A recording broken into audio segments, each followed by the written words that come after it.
Primeira carta de Paulo a Timóteo, irmãos, capítulo 3, versículo 8. Primeira carta de Paulo a Timóteo, capítulo 3, versículo 8 até o 13.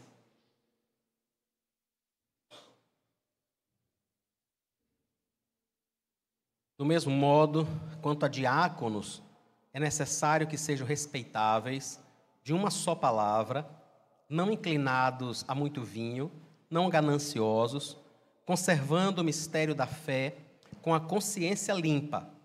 Também estes devem ser primeiramente experimentados e, caso se mostrem irrepreensíveis, que exerçam o diaconato. Do mesmo modo, quanto a mulheres, é necessário que elas sejam respeitáveis, não maldizentes, moderadas e fiéis em tudo. O diácono seja marido de uma só mulher e governe bem os seus filhos e a própria casa.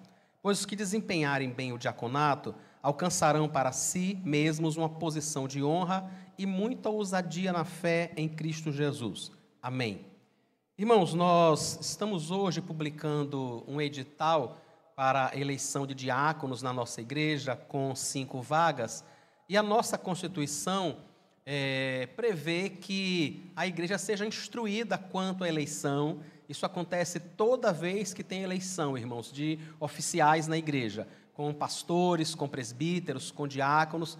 A Constituição prevê a mesma coisa, que um período de pelo menos 30 dias antes, o pastor oriente a igreja sobre, além de informar, oriente a igreja sobre a eleição. Esse texto é bem conhecido dos irmãos. Ele fala sobre as características que se espera de alguém que vai exercer o ministério diaconal, o oficialato como diácono.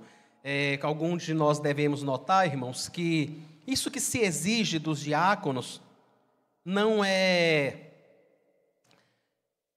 que não seja exigido de qualquer cristão.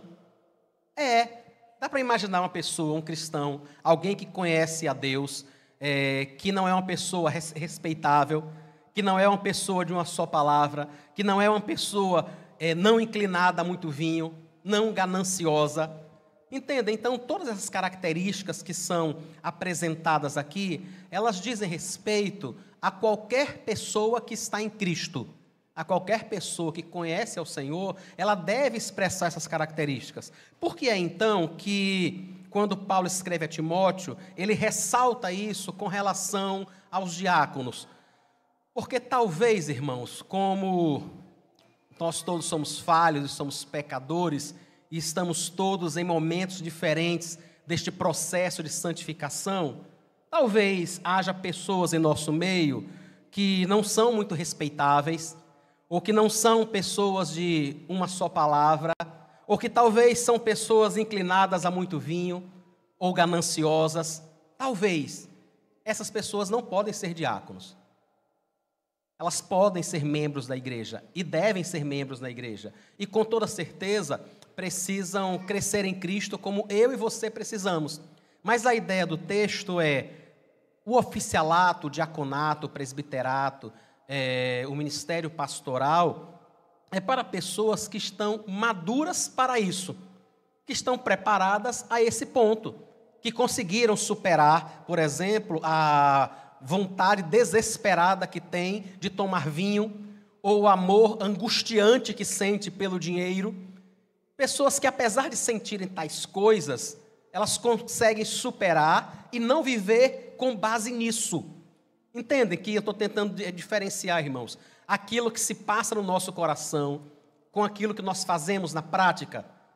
Então, o diácono não é uma pessoa que não tenha inclinações pecaminosas como eu e você. Tem, ele é uma pessoa como outra qualquer, é um membro da igreja como outro qualquer. A diferença é que, como diácono, não dá para tolerar que este comportamento permaneça assim. Por exemplo, há pessoas que, pelos mais variados motivos, não dizimam ou criam uma regra própria para dizimar. Isso não é permitido quanto a um diácono. Não dá para imaginar que alguém que vai ser um oficial da igreja, uma pessoa que vai instruir outras, um presbítero, um pastor, não dá para esperar que ele não seja dizimista. Não dá para esperar que talvez erros que outros irmãos ainda cometem, que seja tolerado em pessoas que estão servindo como diácono. Então, a ideia é que nós precisamos entender que tudo isso se aplica a todos os cristãos, mas se esses pecados, essas falhas ainda caracterizam muito a vida de uma pessoa, não é o momento de indicá-la para o diaconato. Não é o momento dela se tornar um oficial da igreja. A gente, toda vez que recebe alguém, irmãos, o conselho ouve essa pessoa e o conselho lê para esses irmãos aquilo que são as obrigações, os deveres e os direitos dos irmãos na igreja, né? Entre essas obrigações que estão na nossa Constituição e disponível para qualquer irmão, fala-se sobre o comparecimento às atividades da igreja.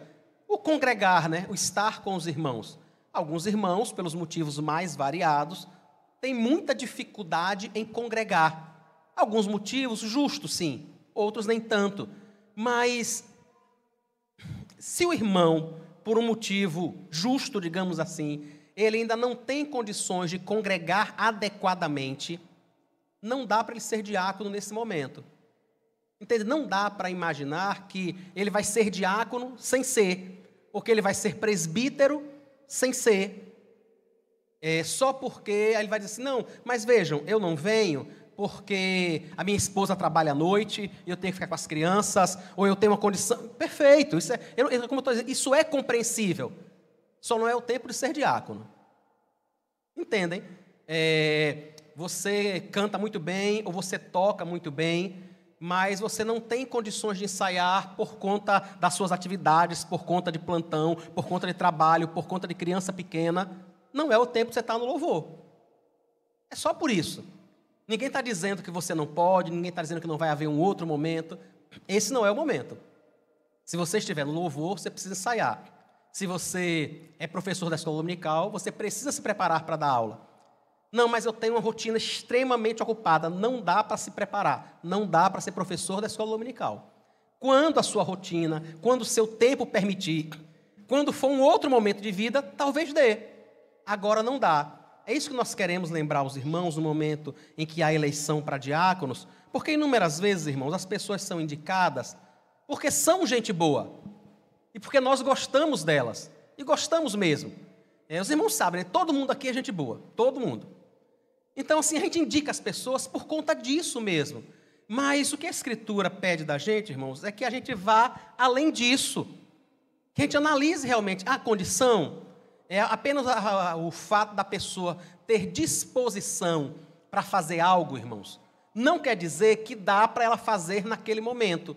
Não quer dizer que ela vai conseguir se envolver naquele momento para fazer isso.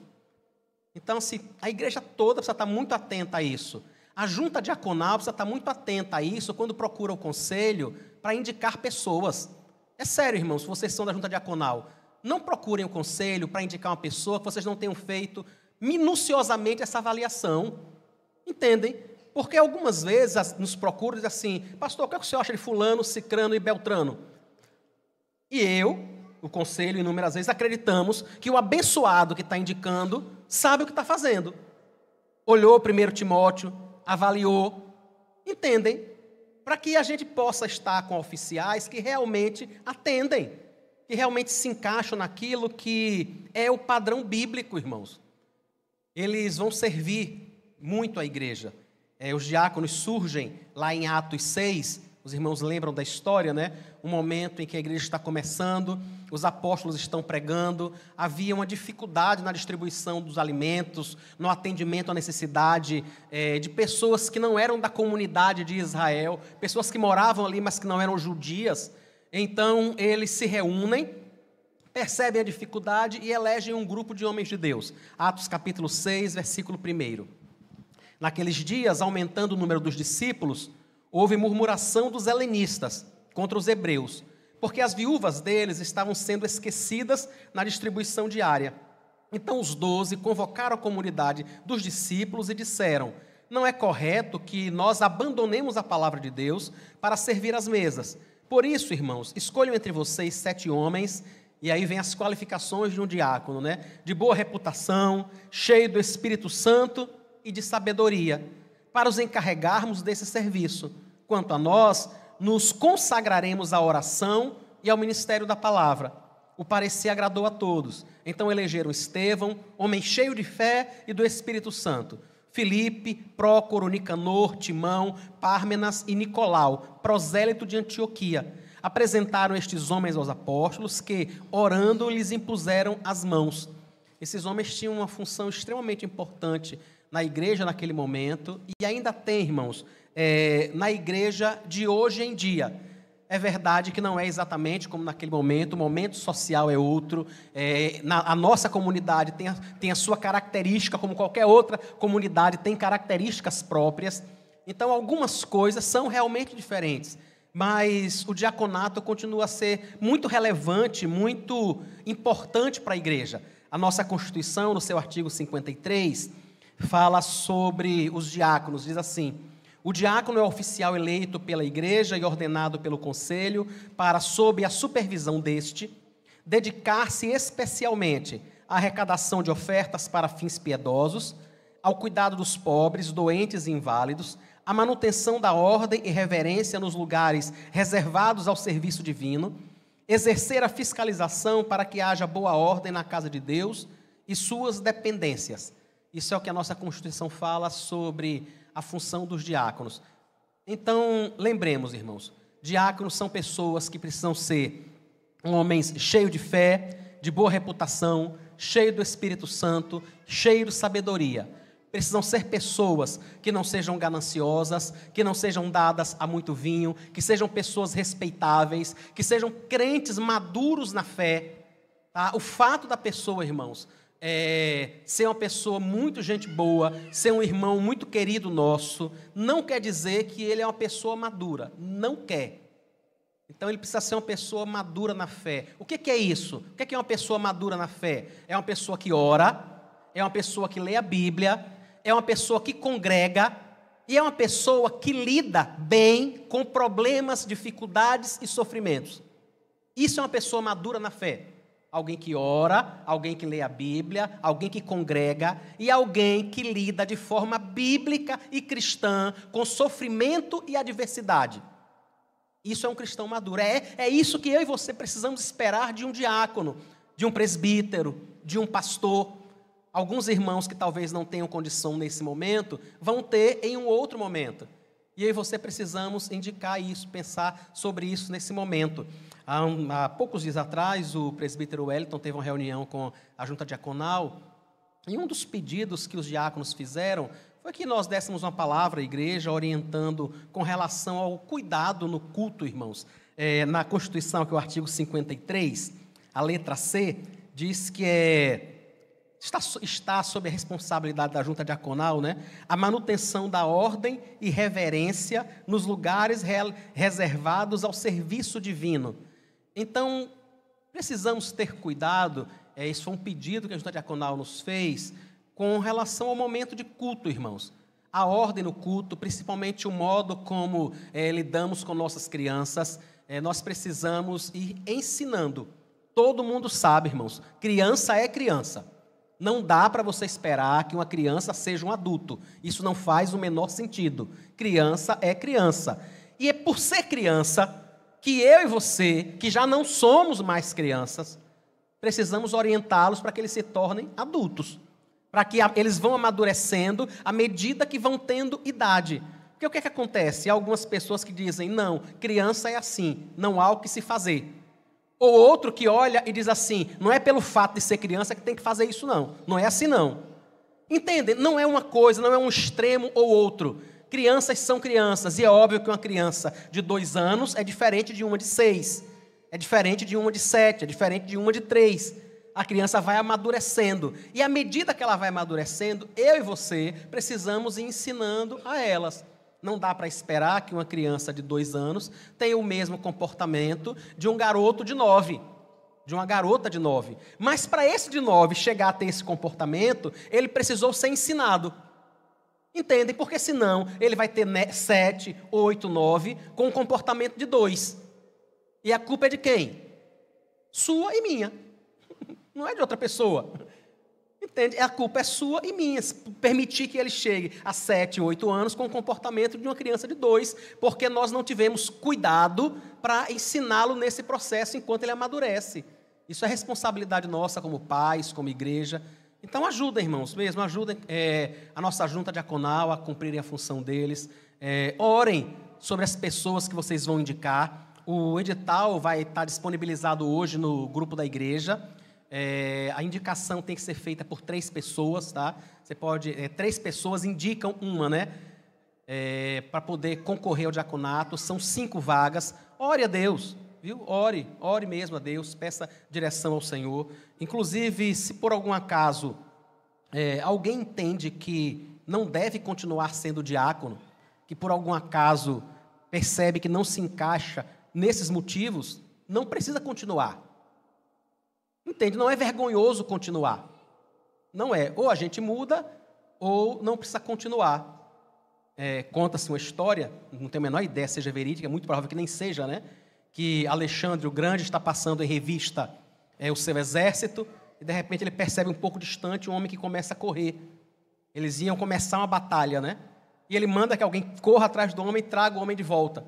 E quando trazem o soldado e apresentam a ele, a primeira pergunta que ele faz ao soldado é: qual é o seu nome? E ele diz: Alexandre. E aí Alexandre o Grande olha para ele e diz: olha, você tem 2 opções. Ou você muda de nome, ou você muda de atitude. Entende? É o que acontece, irmãos, inclusive com aqueles que já estão no ministério, aqueles que já estão no oficialato, mas não têm conseguido mudar a sua atitude. Então, é isso, é entender, eu estou me adequando. Isso acontece com aqueles, irmãos, que estão na escola dominical, que estão no grupo de louvor da igreja, que estão na SAF, ou que estão em qualquer outro departamento. Pelo amor de Deus, não enfeite. Sabe? Não fique lá para enfeitar, por favor. Não faz sentido. Não faz. Eu estou dizendo para você sair? Não. Estou dizendo para tomar jeito e fazer o certo. A ideia é essa. É porque parece que é mais fácil sair, né? É mais fácil dizer assim: não, então tá, então eu vou sair. Por que é mais fácil sair? Não é melhor melhorar e fazer da forma correta? Que Deus nos ajude, irmãos. Que o Senhor nos sustente com a sua graça, com a sua misericórdia. Que o Senhor nos oriente nessa eleição. Você quer dizer alguma coisa?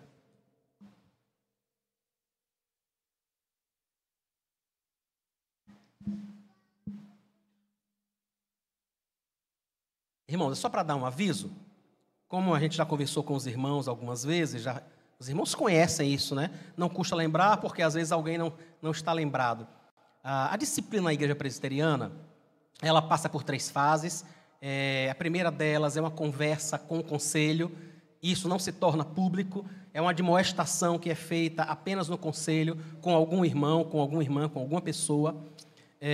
Uma segunda etapa é quando essa pessoa é disciplinada de forma pública, e isso é informado à igreja.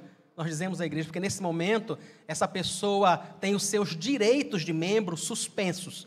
Ela não pode ser indicada para a junta diaconal, ela não pode participar daquilo que um membro participa. Algumas pessoas já perguntaram: pastor, uma pessoa que está disciplinada, ela pode fazer o quê?